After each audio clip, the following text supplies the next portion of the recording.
Hello, hello, hello, and welcome back to Small Biz Better Summit.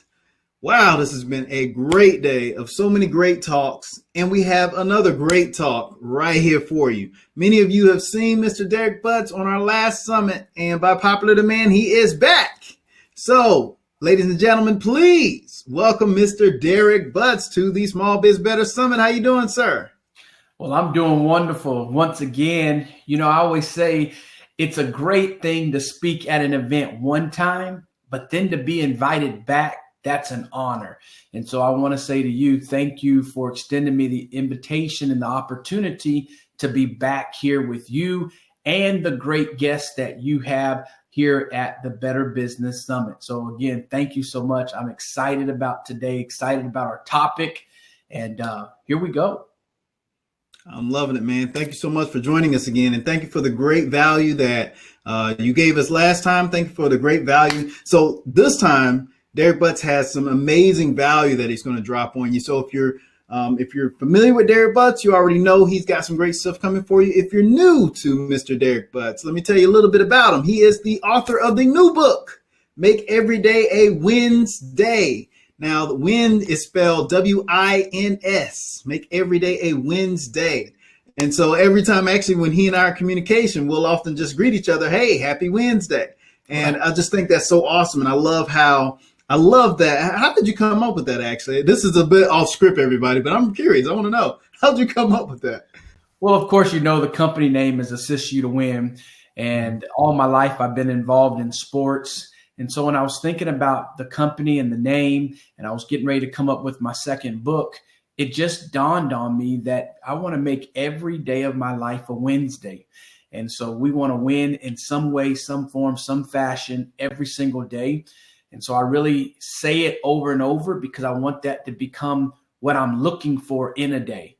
And so that's what we do. Matter of fact, there was another young lady, it reminds me of yourself, that she now greets me every time I call. How you doing, Mr. Butts? How may I help you win today? And so she now uses the win inside of it. So I think that's going to be something that we kind of hold fast to here at Assist You to Win.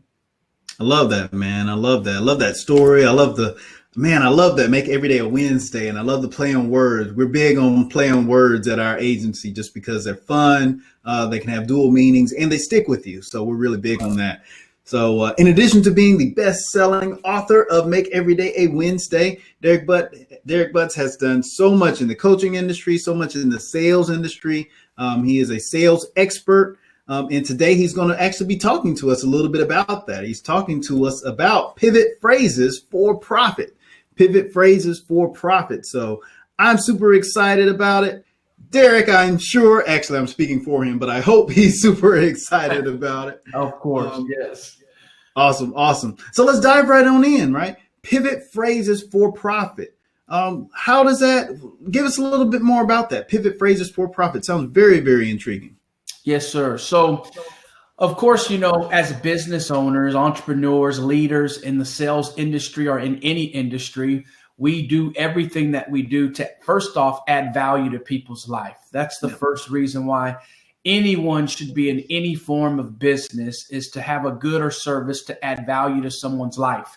Now, in order for us to be able to continue to add value to people's lives, we're going to have to make profit not be a dirty word, but profit be a great word.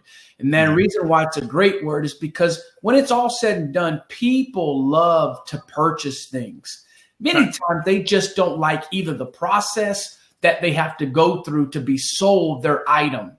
So when we add value, we want to be able, through our language, not to have language that creates lids, but to have language that creates lanes. So our language does not create lids. We don't want it to stop at a place. We want our language to create lanes. And the reason for that is if you'll speak correctly, we know Lisa Nichols, Susie Carter, and the very greats that they've taught us how to snap. And really, they taught us that in order for people to know who we are, what we represent, what's our brand, what's our business, what's our service, what's our value add. And that helps really put you in a lane. And once you're in my lane, then it's really what you want or it's what you need. So now I need to be able to make sure that my language does not ruin it, but my language makes it where you can flow with me and you can just get to the checkout as quick as possible and enjoy the very product that you either need or want down there. So we're going to talk today, as you stated, about some pivot phrases. You know, sales are won or lost many times, not in a lot of words, but they're won or lost in small words. I've seen people give up thousands of dollars all because of small words. So if you can give up thousands over small words, I believe you can make thousands over small words, right? And so there's these pivot phrases that we'll get into today, but I think that maybe should set up kind of the genesis behind the thought. Absolutely, man. I love that. I love that. We're so big on language here at Social Marquee, my agency, and one of my one of the coaches who's speaking on this summit, everyone, Sean Smith, he has a phrase. It's called be a language cop. So be very careful with your language because your words have power. And we believe that as well. And especially as you're talking in business, your marketing materials, your sales materials, all your materials, your website, your social media, all those words that you're saying, they have power with them. And so being careful with your words, being careful with that power that so many people take for granted is really crucial when you're talking about small biz better, when you're talking about doing your small business better. So I love that. And one thing I wanted to mention, you mentioned Snap. Many of the people they may not be part of Lisa Nichols' tribe or Susie Carter's tribe. Susie Carter is one of the guests on this summit as well. Susie Carter is a guest here. And Lisa Nichols, we are going to try to get her for a future conference as well. So stay tuned. But can you tell us a little bit about what Snap means and what it is for the people who don't know? Yeah, great point. Thank you for saying that. So Snap, and we spell it SNAAP. And so Snap is super networking at an accelerated pace. So we all know that it's very valuable and very vital for us to make connections in business. And many times we are not given 30 minutes to talk. We may be given 30 seconds to talk. And so when we Snap, we want to be able to have somebody offer us and give to us a comma instead of a period. And so what Snap does is in a short, concise way, it lets people know about the results that you deliver. When you learn how to speak to your results, people will give you a continuation conversation or they'll give you the meeting that you desire. So one of the things that I learned how to do with the Snap is, of course, it's threefold. It's one, I speak to the results. Two, I speak to who I'm looking for. At different times, you're looking for different things. You know, I always tell people, I guess I'll jump in. One of the pivot phrases that you're going to learn is you need to learn how to speak to all of the people in your life. I call it speak to the people to get paid, PAID. P being your partners. You have to be able to pivot in conversations to your partners. Those are those who you may be in business with, those who have invested with you, those who believe in the dream and the goal. So those are your partners. The A is you got to speak to your assisters. Who's out there that wants to assist the vision, who wants to uphold it, to cause that vision to go to the next level? When you speak to an assister, it's different than speaking to a partner. I speak to a partner, I can think bottom line. I speak to a sister, I got to cast vision. Sometimes the reason why your worker's frustrated is because you spoke about task without connecting it to vision. When I will speak about the vision, the big thing, it's easier for me to do somewhat the small thing because I see how it's connected to the big cause. Tell the kicker that he's not valuable and you may miss out and lose the Super Bowl.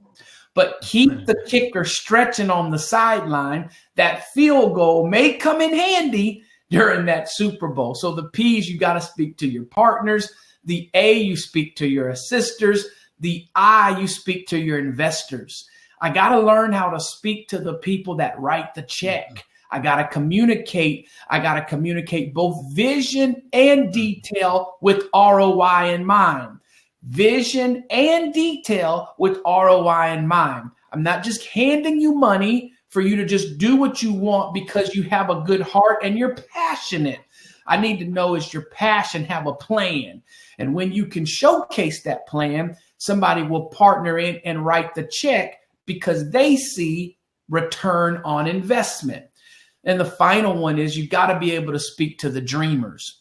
I like to call those are my cheerleaders. Those are my fans. Those are the people that wanted to do what I'm doing, but maybe not yet had the courage to go. Let me tell you, I'll drop this on you. What you believe you can become either becomes your breakthrough or your barrier. Somebody didn't step out where you decided to step out. So they saw it as a barrier. You saw it as a breakthrough. But your dreamers are back there saying, go, go, go. Because once you show enough results to the dreamer now has the courage to also come with you. Man, I love that, man. I love that. Speak to people to get paid. And the P is partners, the A is assisters, I is investors, D is dreamers. I love that, man. That is phenomenal. So everyone who is new to Derrick, I told you were in for a treat, right? So no, I love that. And I'll tell you why, because one thing we do in marketing is we tell people that they can't speak to everybody the same way. They have to do what we call segment them, and they have to segment them in different categories and address them properly in the way they need to be addressed. If I'm talking with single moms, I maybe can't speak to them the same way that I'll speak to married dads, for example, just because there's different needs, there's different pain points there. And I think that paid acronym, I love that. That addresses so many different markets and how it brings awareness to, hey, we really have to address our partners different than our investors, because those are two different categories, right? I love that. I love that. So so remind everybody one more time, the pivot phrase for profit with that is, tell us again. The paid, you gotta go to speak to the people on the paid level. P, the partners, A, your assisters, your I, your investors, and D, your dreamers. And as you stated, different people need different things. And if I'm not careful, I can miss somebody by giving them what I want them to have, not what they need to have. So I have to understand who I'm speaking to. And the sooner you do, the easier it is to communicate on their level and in their language, right? In what's important to them. So we speak to that because, again, you're not speaking for the credit. You're not speaking to be seen. You're speaking so that you get the results. And so that's really where SNAP comes involved.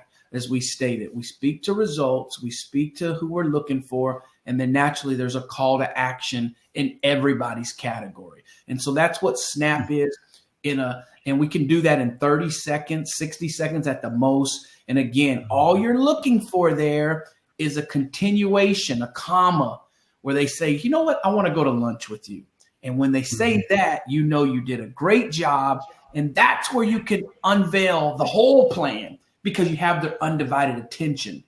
Up until that point, you haven't deserved it nor earned it. And really, if you go too long, that will be the only conversation. Yes.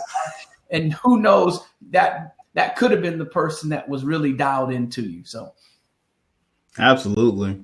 Man, you said so many great points there. I want to make sure we highlight, one of which is the thing that you said that I used to do all the time. Back in my early career was I would speak to people the way I would need to be spoken to.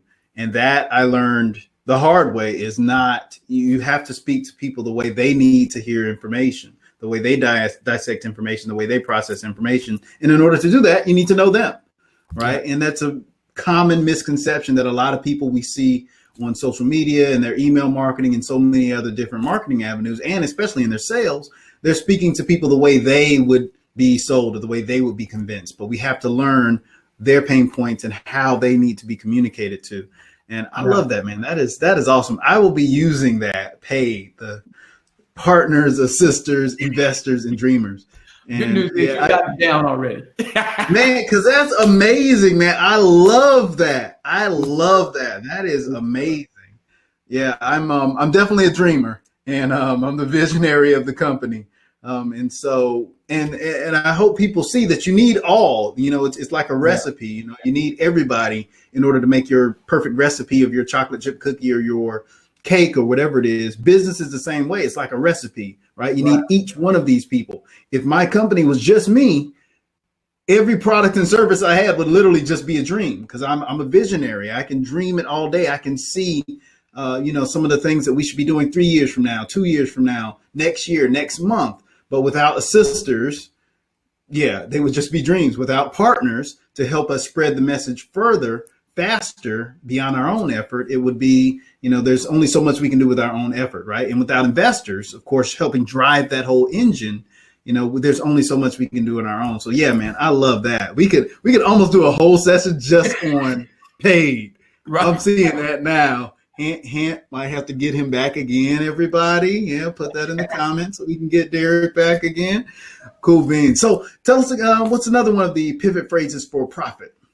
Yeah, so the next one's it's really two words, other than. Okay. And this phrase comes in handy when you're dealing with objections.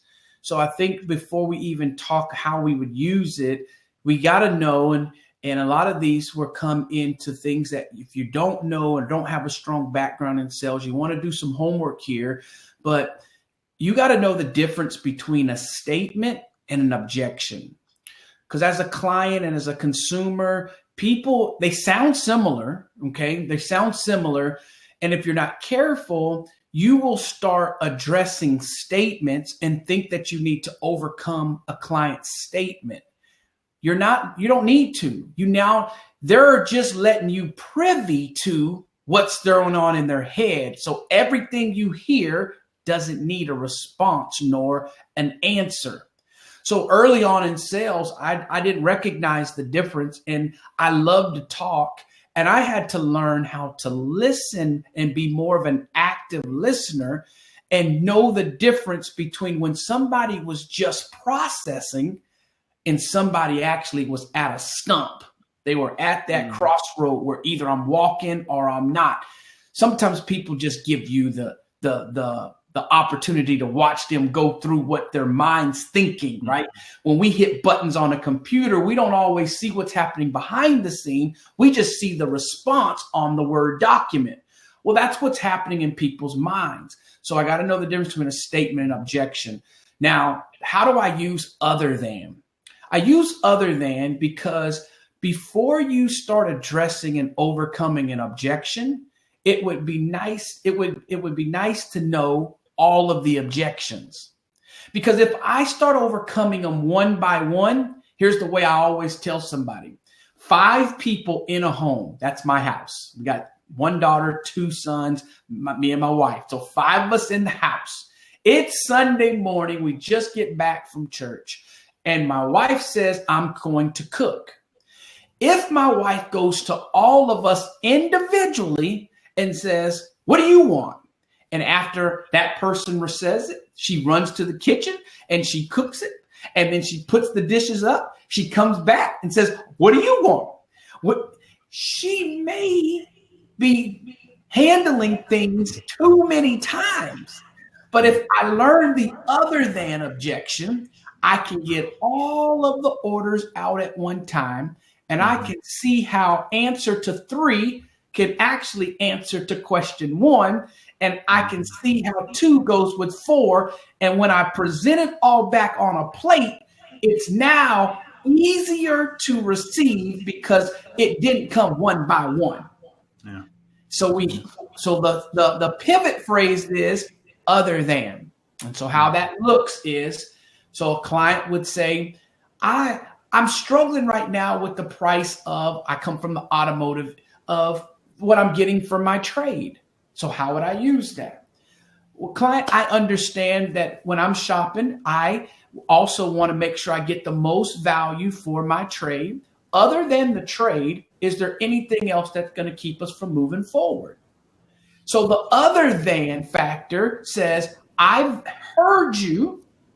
I'm not going to ignore it, but I just want to know, other than the trade, is there anything else here that would keep us from moving forward? This allows me to address it all at once, and it also lets me do what I need to do in order for me to serve my client better. So other than. I love that, man. I love that. Especially when you have a product or service such that is high. Well, high ticket is an easy one to do because a lot of people's objection might be price or might be the investment that it would take to get something. And using that other than approach, I like, who was that mentioned it? Tony Robbins was mentioning something about make it a final objection. Because if you answer one objection, but that's not their final objection, you're going to do like the example with your wife. You're going to have to keep going back and forth and back and forth. And then it's just going to turn into an unproductive conversation. But if you make it a final objection, then you address that objection. And especially if that objection covers some other objections that they've had, that's pure genius, man. I love that. Yeah. I love that, man. I'm loving this pivot phrases for profit, man. I'm going to have to.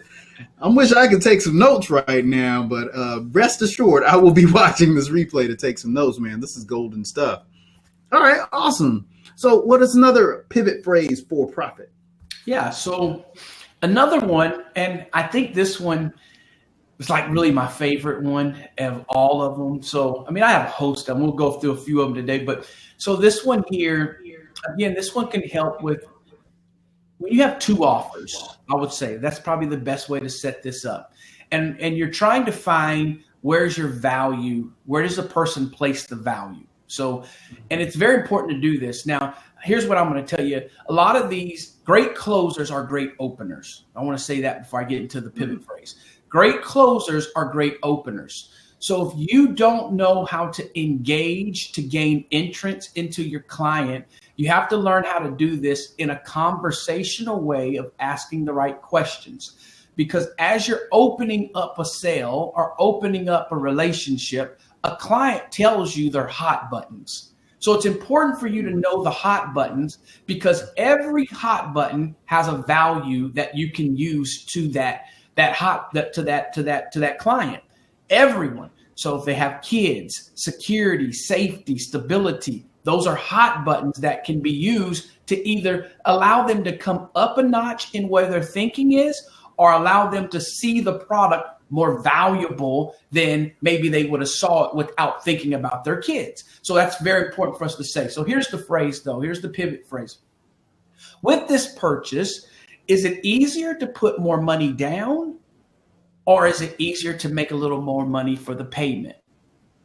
So is it easier to put a little bit more money down or is it easier to make a little bit more money on a payment? Now that's there. So let me position this one just a little bit better. So I deal a lot with sales trainings with real estate agents. And when you're dealing with real estate agents, of course, you're thinking about product and the way you're going to pay for it. So how I would phrase that there is, with this purchase, is the product more important than the payment or is the payment more important than the product? This phrase alone is a pivot phrase that puts you in position either way they answer. If they answered and said the product is more important than the payment, I now know that all I have to do is land somebody on what they say is valuable because this person will write the check. So a lot of times this is your high-end buyer. Don't try to sell me based on your budget. Make sure you get me what I told you I want. Right. I'm not worried about the menu. This is going to your fine dine restaurant where it's okay what's on the menu. They don't have to have a price because let me just order what I want. Right. That's the person that says, yes, please bring me the mashed potatoes as well. Right. So this is somebody that's telling you, focus on the product. Don't shortchange me. Don't try to sell me that it has everything you want, but this is the person that it has everything you want and. Okay. Now, if the person goes the other way and says, oh, the payment is more important than the product. Many times in real estate, cars or something on a high end, they're saying budget and entry is way more important to me than the final product. So they've given me the right at this very moment to move them products. Maybe you've been taught good, better, best. Maybe you're in clothing line, and you know good, better, best. You can make an item on sale come off with accessories. Mm-hmm. So this is where you have to get to know who's in front of you is what's getting ready to deal and how you're going to deal with them. So this phrase right here, it stayed with me for a long period of my life, and I find out which one's what. And it's the same way, even for my coaches that have coaching programs. Sometimes it's more important for a person to get into your program, so they need that entry-level program, than it is for you to sell this high-end program because they don't see yet the value of it, or they see the value, they just have the finances to make an investment. So just knowing who's in front of you will help you with this pivot phrase right here. I love that, man. I'm loving all these, actually. I'm like, wow. And it's so relevant because as a digital marketing agency, we have high ticket packages. Some of them are high dollar packages. And and I'm seeing how each one of these pivot phrases could help in various scenarios that we've had even recently, even that we've had in this year so far. So this is, man, I should have talked to you earlier. We should have did this interview earlier. No, this is awesome, man. This is awesome. This is great. One thing, going back to not the other than, well, actually, yeah, too, with the other than, I meant to ask it before we went to this phrase as well, with the different offer pivot phrase. Also with the other than phrase, so let's say someone does use the other than phase. What's the next step after they do the other than? How do they resolve that? If the other person says, yeah, I'm good with, if we could take care of the price, then I would be good. Or they solve that final objection, like Tony Robbins says, what would be their next step for success for the sale? Correct. So, and it depends on what, of course, somebody's selling. But once I know what the true objection is, now I can come in and overcome that objection. So now if you're in and you have just a one price type product, now I know that this product, I now have to get the value to go above my price. So as long as there's no other objection out there. And so here's what now the thought process comes, and here's the deeper layer that someone has to know, is that value must exceed the price, and you'll always get the opportunity. So now that I know what the objection is, I now know how to come and attack it.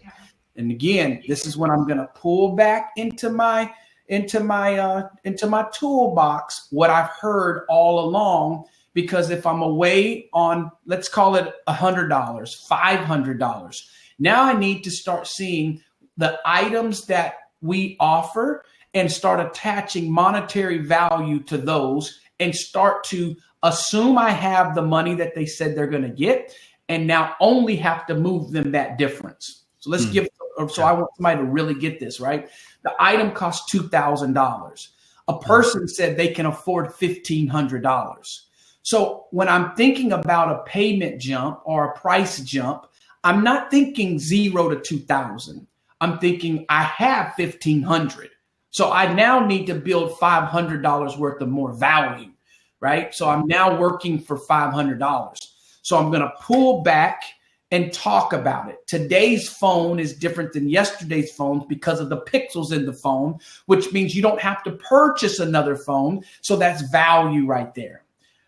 Because it can go into the water, and you now like to go traveling in your vacation, the safety of you not having to worry about buying a locker or having somebody steal it is going to now be of value. So we start working into other places. How can I use this? So I don't have to go and print out photos anymore, because my camera can send it out, and I can use Google Photos with everything and make an album.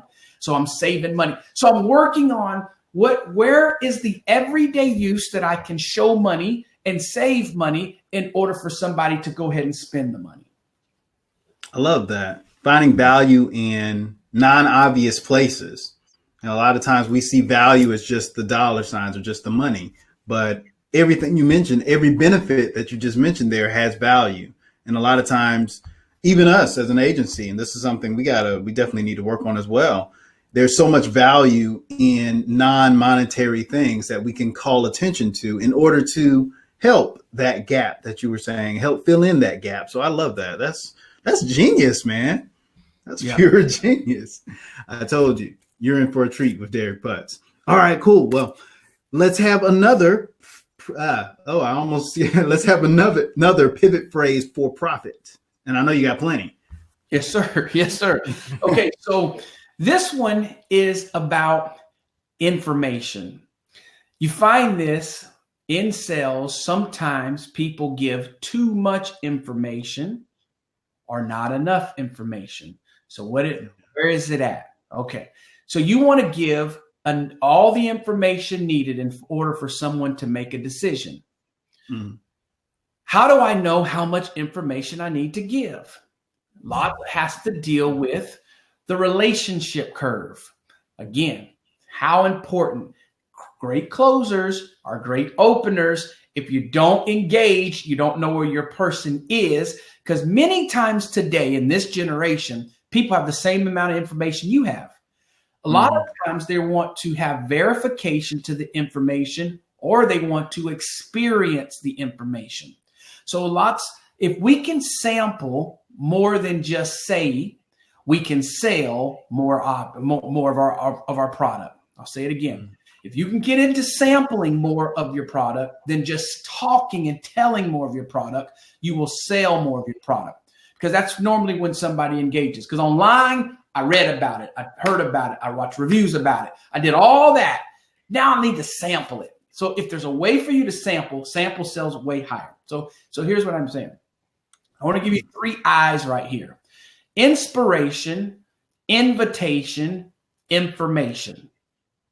Now, the pivot of this is pivoting in and out of all the 3 of these.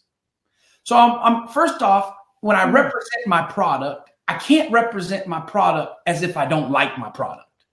So the energy level that you have in presenting your product matters, because people are now seeing and taking cues off of what you give off. So if you are not passionate about what it is that you do, I mean, this is the first thing I talk about in business. When we do business coaching and consulting, I always ask the question, what are you passionate about solving? What problem are you passionate about solving? Because if you're not passionate about solving that problem, you may need to pick a different problem, right? Because you can make money in anything. So pick something that you're passionate about solving.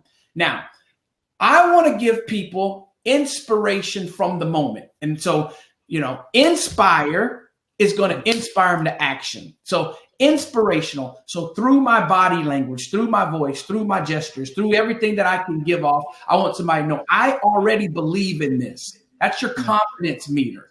Because if you get so scared when it comes down to presenting your product and presenting numbers, you are letting someone know there is something that I don't know about this product, because you are fearful of something. So you may not get my business because you don't believe. So I will always want to start there. Okay.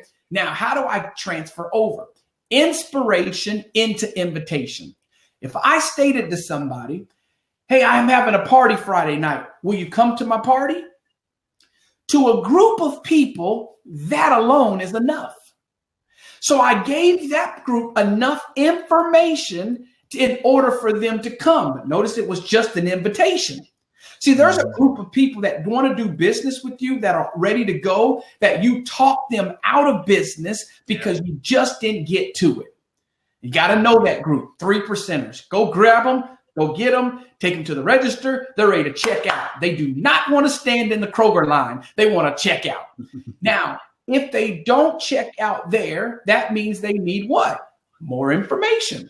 The information that I give them needs to be relevant to the client. So I'm going to give them information, but I always have to check back with invitation.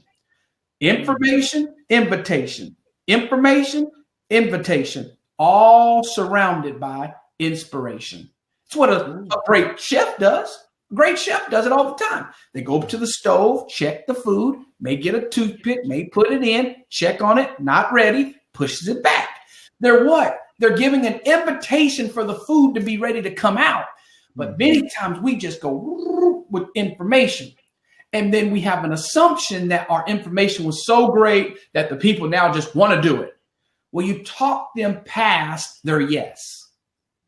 So we have to check on them and give them an invitation to do business with us. I love that, man. That's so there. I forget where I was, but one of the speakers used that phrase that a lot of times we talk people out of the sale. Yeah. And a lot of times we talk beyond the sale, which is what you're saying right there. I love that. And that model of information, invitation wrapped with the inspiration, wrapped in that intention of inspiration. I love that. I might have to add intention in there too. I love alliteration. So you got me there, man. I love that. I do. I love it too. I'm loving that. I'm loving all of these, actually. I'm trying to figure out which one is my favorite. And so one thing I do want to ask you with that, because that is such a common problem.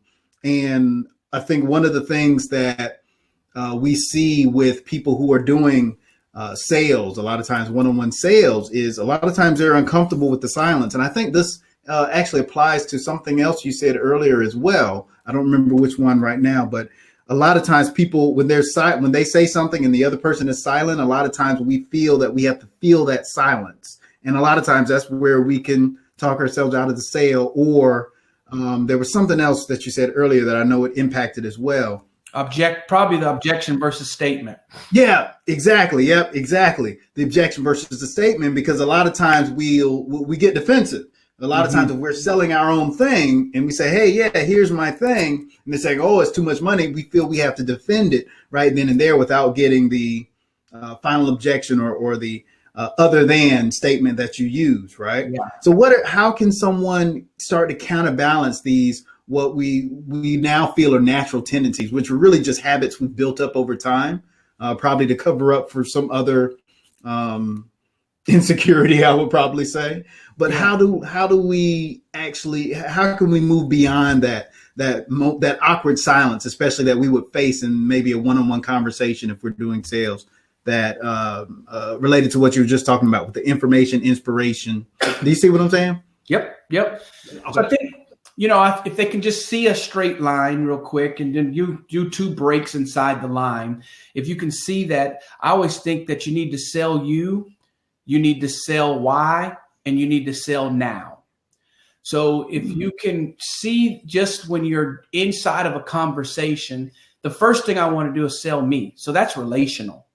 I'm not thinking transaction. I'm not thinking end result. I'm not thinking of anything there. I'm just selling me as the person that gets to represent this product. I want to make sure I make that connection early on. Matter of fact, I always think you got about 2 minutes to do that. So sell you first. Make sure that you're not going to get in the way. The second place of that is sell the why.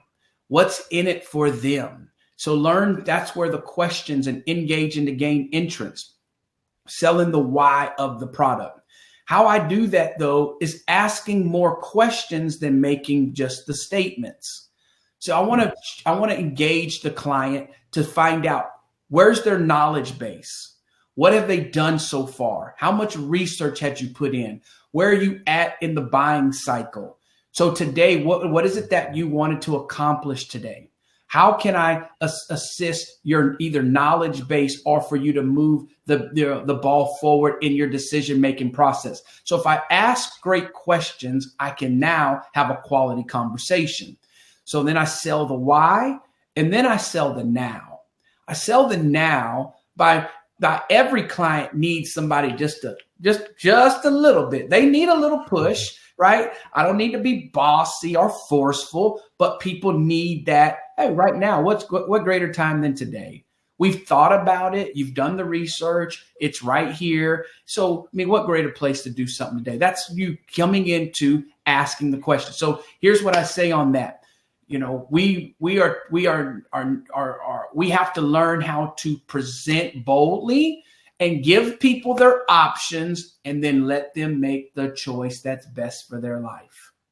Mm-hmm. So I never want desperation to come out. I never want my feelings and emotion. And that's the reason why my process keeps my emotions out of it.